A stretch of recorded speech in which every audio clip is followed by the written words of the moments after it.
नमस्कार, स्वागत आप सभी का एनबीएससी न्यूज में। मैं हूं आपके साथ दीपिका।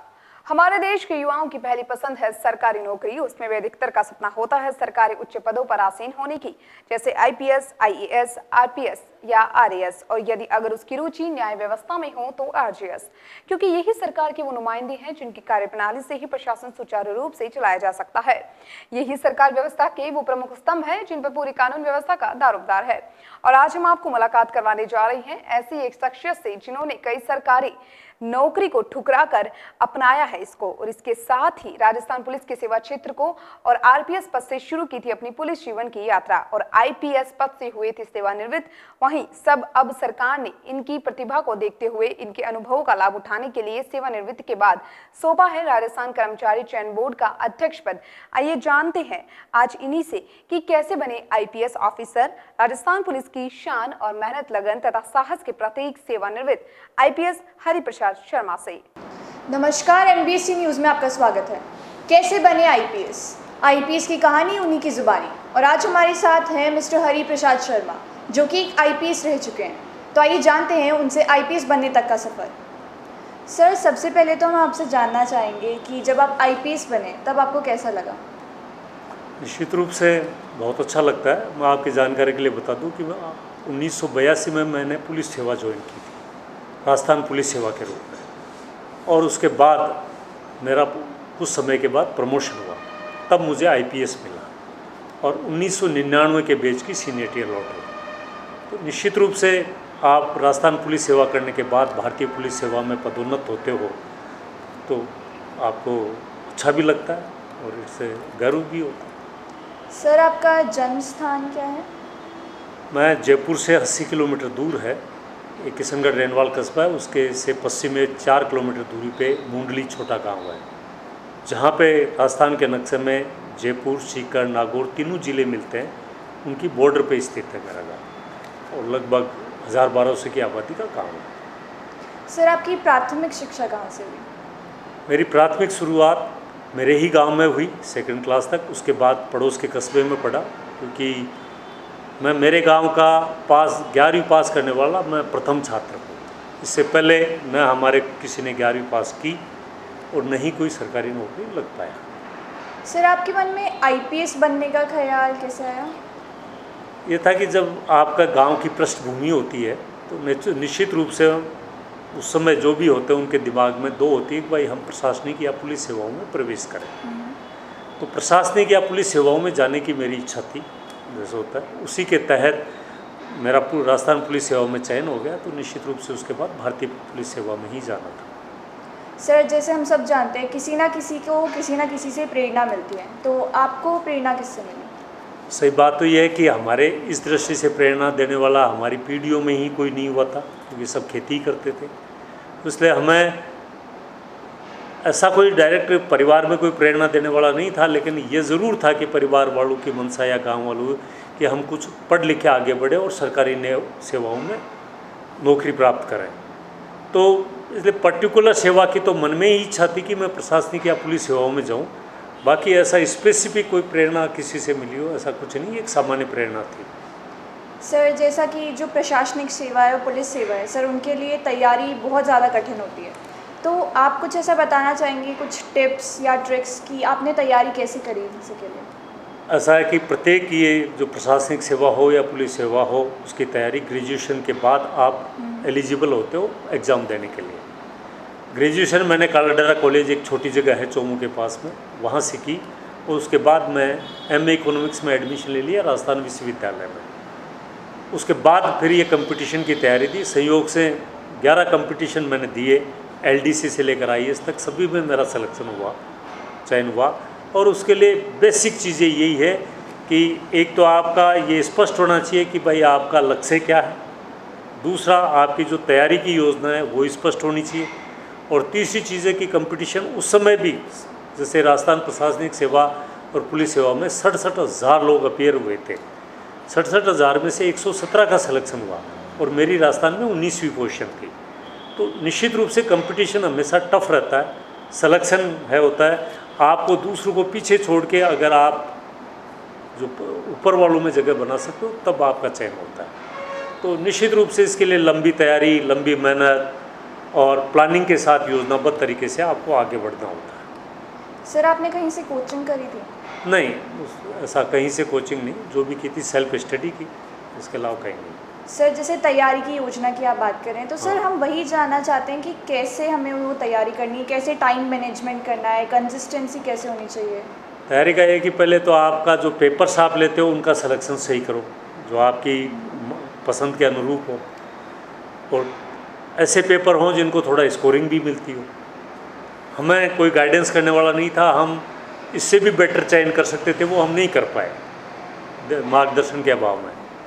सेकंड जो चीज़ मैटर करती है कि आप बहुत ज़्यादा भी ऐसा नहीं है, 8-10 घंटे आपको प्रतिदिन पढ़ना पड़ता है, और कम से कम आपको साल भर तो तैयारी करनी पड़ती है, क्योंकि कंपटीशन बहुत ज़्यादा होता है। प्रतियोगी परीक्षा में भाग लेने वाले अभ्यर्थियों की संख्या बहुत ज़्यादा होती है। तो पेपर सिलेक्शन सही हो गया, आप 8-10 घंटे कंटिन्यूस होनी होगी, उसमें कंटिन्यूस तैयारी करनी पड़ेगी। आपको लिखित के कई नोट्स बनाने पड़ेंगे, और लिखित के नोट्स के बाद में फिर आपकी अल्टीमेटली आप उस समय जो पेपर्स को आपको क्वेश्चंस के आंसर लिखने पड़ते थे, इट वाज नॉट ऑब्जेक्टिव। आज भी कई जगह ऑब्जेक्टिव नहीं है, तो वो लिखने की भी आपकी प्रैक्टिस होनी चाहिए कि आपको आता है, लेकिन वो प्रेजेंट कर पा रहे हो कि नहीं कर पा रहे हो। तो इन बातों पे निर्भर करता है कि आपका तैयारी और आपका आत्मविश्वास का लेवल ऊंचा होना चाहिए। जिस दिन आप एग्ज़ाम दे रहे हो उस दिन आपके मन में घबराहट नहीं होनी चाहिए किसी प्रकार का। या दूसरी चीज़ जो सेकंड इम्पॉर्टेंट ये है कि आपके क्लैरिटी ऑफ माइंड होना बहुत ज़रूरी है। संशय नहीं होना चाहिए उत्तर में। आपको आता है तो अटेंड कीजिए, नहीं आता है तो नहीं, ये स्पष्ट है। उसके बाद फिर इंटरव्यू होता है। इंटरव्यू में भी आपकी 3 ही चीज़ें मैटर करती है कि आपकी नॉलेज, आपका आत्मविश्वास और आपका अपने जो भी उत्तर देते हो उनको प्रस्तुत करने का तरीका, जिसको प्रेजेंटेशन कहते हैं। तो इन बातों पे आपका निर्भर करता है अल्टीमेटली। सर जैसा कि हमें पता है कि आईपीएस लेवल का इंटरव्यू बहुत टफ होता है, और उसकी ट्रेनिंग और उसके अकॉर्डिंग, तो आप इस बारे में आप क्या कहना चाहेंगे कि इंटरव्यू और ट्रेनिंग के बारे में?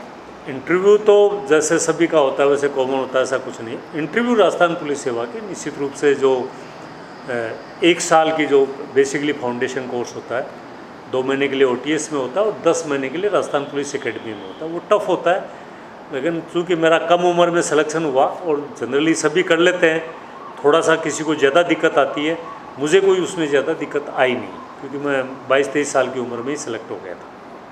सर जैसा गांव की जो एजुकेशन है उसका लेवल आज भी काफ़ी कम है, और उस टाइम पे तो काफ़ी ही ज़्यादा कम था, तो आपने इंग्लिश सब्जेक्ट उसे इतनी महत्वपूर्ण नहीं माना जाता था, मतलब 6th क्लास से शुरू होता था।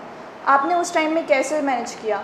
नहीं, ये बात सही है कि गांव में, और आपने सही एक बिंदु हिट किया। अंग्रेजी हमारी निश्चित रूप से कमज़ोर रही दूसरों की तुलना में, और उसमें नंबर भी तुलनात्मक कम आए। अगर अंग्रेजी में नंबर अच्छे आते तो शायद मैं 19वीं पोजीशन से पहले 2-4 की स्थिति में आ जाता, लेकिन वो है, उसका घाटा आपको दूसरी जगह पूरा करना पड़ता है। आप जनरल नॉलेज में बढ़ा लो, सब्जेक्ट्स में बढ़ा लो, कहीं ना कहीं आपको बैलेंस बिठाना पड़ता है। हाँ, इट इज़ ए गाँव का है, और इसीलिए कंपटीशन में आपको ज़्यादा ताकत लगानी पड़ती है, ज़्यादा प्रतियोगिता भुगतनी पड़ती है। सर जैसे आज की जनरेशन है, वैसे तो उन्हें बहुत सारी अपॉर्चुनिटीज़ मिलती हैं, बहुत सारे ऐसे रास्ते मिलते हैं जहाँ से वो आईपीएस बन सकते हैं, पर आज भी कहीं ना कहीं बच्चों को डर लगता है कि आईपीएस तो बहुत बड़ी चीज़ है, तो आप उनसे क्या कहना चाहेंगे? ऐसा है कि हर आदमी को ये देखना चाहिए कि लक्ष्य तो कोई सा भी निर्धारित कर सकता है, लेकिन उसकी क्षमता है या नहीं। ईश्वर ने हर बच्चे को अलग अलग बनाया, उसमें हर क्षेत्र की अलग अलग क्षमता दी है, तो उसको दूसरों से तुलना नहीं करनी चाहिए अपने आप को। हो सकता है कोई अच्छा संगीतकार बन सकता है, कोई अच्छा कलाकार बन सकता है। आज जितने रोज़गार के क्षेत्र है उतने पहले कभी नहीं थे समाज के समक्ष, बच्चों के समक्ष। तो जिसको ये लगे कि मैं कंपटीशन में फाइट कर सकता हूँ और मैं सफल हो सकता हूँ, उन्हीं को आईपीएस की तैयारी करनी चाहिए। अनावश्यक भीड़ बढ़ाने से कोई मतलब नहीं है, क्योंकि कंपटीशन टफ होता है। तो आदमी ये सोचे कि हाँ कम से कम 80% एबव हो, और उसको ये लगे कि मैं लगातार 12 महीने 2 साल तैयारी कर सकता हूँ, और मेरा वो कंसेप्ट है जनरल नॉलेज के प्रति और सब्जेक्ट्स के प्रति, और प्रेजेंटेशन अच्छा है ताकि मैं सफल हो सकूँ, तो ही उसको करना चाहिए। लेकिन अगर यदि आपकी लगन है और आपका जुनून है, तो ऐसा कोई नहीं सफलता आदमी प्राप्त कर सकता है। ऐसा नहीं है कि कोई बहुत ज़्यादा मुश्किल हो, क्योंकि सीटें कम है और बैठने वालों की संख्या बहुत ज़्यादा है। That is the biggest problem nowadays. Sir जैसा कि हम सब जानते हैं आईपीएस बनने में बहुत सारी डिफ़िकल्टीज़ आती हैं, बहुत सारी परेशानियों का सामना करना पड़ता है, तो आपको ऐसी किसी चीज़ का सामना करना पड़ा? मैं आपका मतलब बनने में या बनने के बाद? बनने में। बनने में ऐसा कोई मेरे को कोई ज़्यादा दिक्कत हुई नहीं, स्मूथ ट्रेन, मेरे सिलेक्शन भी है फर्स्ट चांस में हुआ मेरा, ट्रेनिंग भी हमने बहुत आसानी से कर ली, और उसके बाद भी नौकरी होती है उसमें ज़रूर चुनौतियाँ होती हैं, तो वो आप गलतियाँ भी करते हो, सीखते भी हो, अपने आप को में सुधार भी करते हो।